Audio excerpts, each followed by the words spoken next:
Je suis très heureux de vous faire découvrir deux livres jeunesse, et c'est Les sciences spatiales, Objectif Mars. On a tout de suite avec nous l'autrice, et c'est Marie-Hélène Cyr qui est là. Bonjour! Bonjour! Ça va bien? Oui, toi? Ben oui, super bien. Tu es aussi dans le domaine spatial ingénieur également de formation, donc ingénieur spatial. C'est pas étranger à deux livres jeunesse qui parlent justement du domaine spatial, qui nous amène dans des contrées lointaines, j'imagine. Oui, ben en fait, mon album jeunesse, c'est une collection qui s'appelle Les sciences spatiales.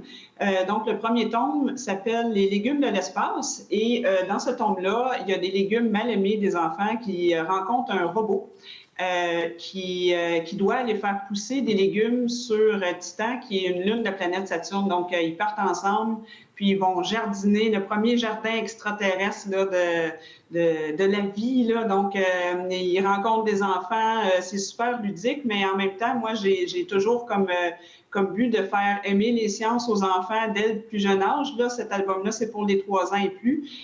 Donc, j'ai mis aussi des concepts scientifiques et d'exploration spatiale pour titiller un petit peu l'intérêt là, OK.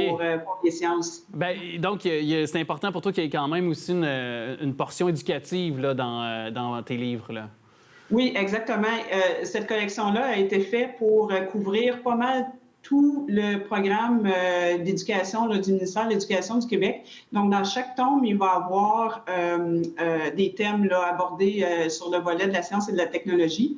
Puis, mon autre livre, qui est Objectif Mars, Oui. qui s'adresse aux 9 ans et plus, c'est sûr que c'est une histoire fictive, c'est un roman, là. Oui. Mais j'essaie toujours... Parce qu'en 2552, on n'est pas encore rendu là. C'est ça, et je ne sais pas si c'est une navette spatiale pour remonter le temps. Il y a une DeLorean qui a existé à un moment donné dans le domaine du cinéma. Ça se peut qu'il y ait une navette spatiale. Si tu l'inventes, tu me diras, je vais embarquer avec toi, à condition que tu payes l'étiquette, par exemple. C'est ça. C'est correct. Mais non, c'est ça. Ce livre-là, c'est un roman pour divertir à la base, mais j'ai quand même mis quelques faits scientifiques sur l'exploration spatiale. L'histoire commence sur la Lune, donc au meilleur de ma connaissance, c'est ce que j'imagine que vont être les premières colonies lunaires. Oui. Puis ensuite, ils s'en vont sur Mars aussi, où est-ce qu'il y a des colonies. Là, présentement, il n'y en a pas. Donc, étant donné que ça se passe dans le futur, j'ai été capable d'extrapoler un peu avec qu'est-ce qu'on sait aujourd'hui, puis où est-ce qu'on s'en va aussi, parce que ça s'en vient, là, le retour sur la Lune, là, c'est dans quelques années. Donc, j'ai voulu aussi mettre des trucs scientifiques pour intéresser aussi les jeunes un petit peu plus vieux à des concepts qui sont un petit peu plus évolués, comme comment orienter un vaisseau dans l'espace. Là, j'en parle dans ce livre-là. Donc, c'est vraiment quelque chose qui divertit, mais qui est aussi éducatif en même temps. Là. Donc, c'était ma mission comme auteur jeunesse là, de faire connaître les sciences et les technologies à travers les livres. Ben oui, puis c'est pas sans rappeler que... Je sais pas, est-ce que c'est arrivé l'écriture du livre Objectif Mars, parce qu'on sait qu'on a fait un amarcissage.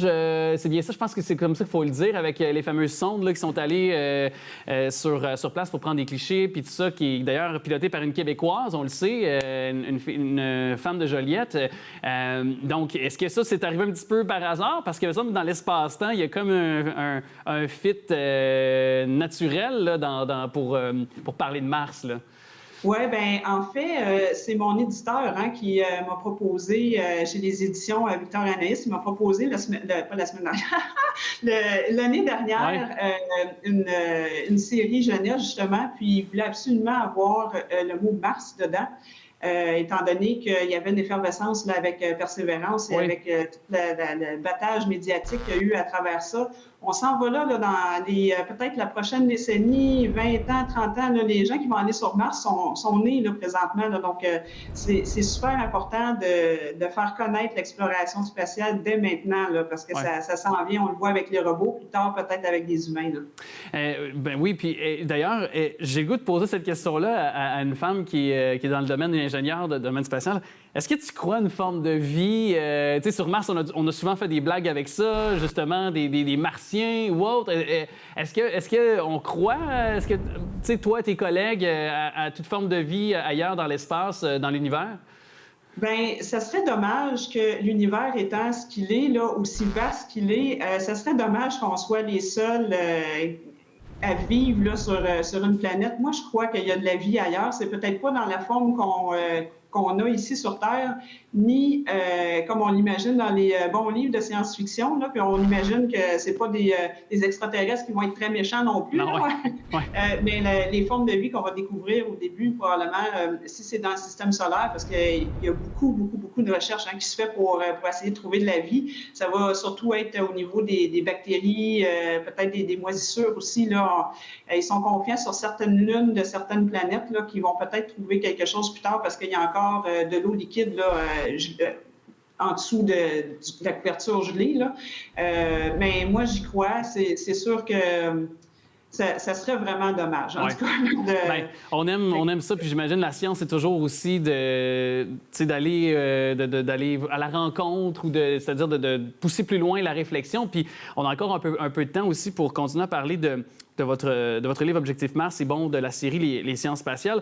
Je fais un peu du mille là-dessus. Je reprends mon propos par rapport à la forme de vie sur Mars. Est-ce que ça fascine encore les jeunes que vous rencontrez? Parce que je sais que récemment, vous avez donné une conférence dans une école. C'était indiqué sur votre page Facebook. Et est-ce que ça fascine autant que nous, quand nous étions jeunes, de penser à des Martiens ou à des extraterrestres? Est-ce que ça les fascine encore, tout ça? Je pense que ça les fascine. D'après moi, là, depuis qu'on a regardé vers le ciel, qu'on a découvert les planètes, puis on a compris c'était quoi des étoiles, je pense que ça fascine les jeunes dès le départ.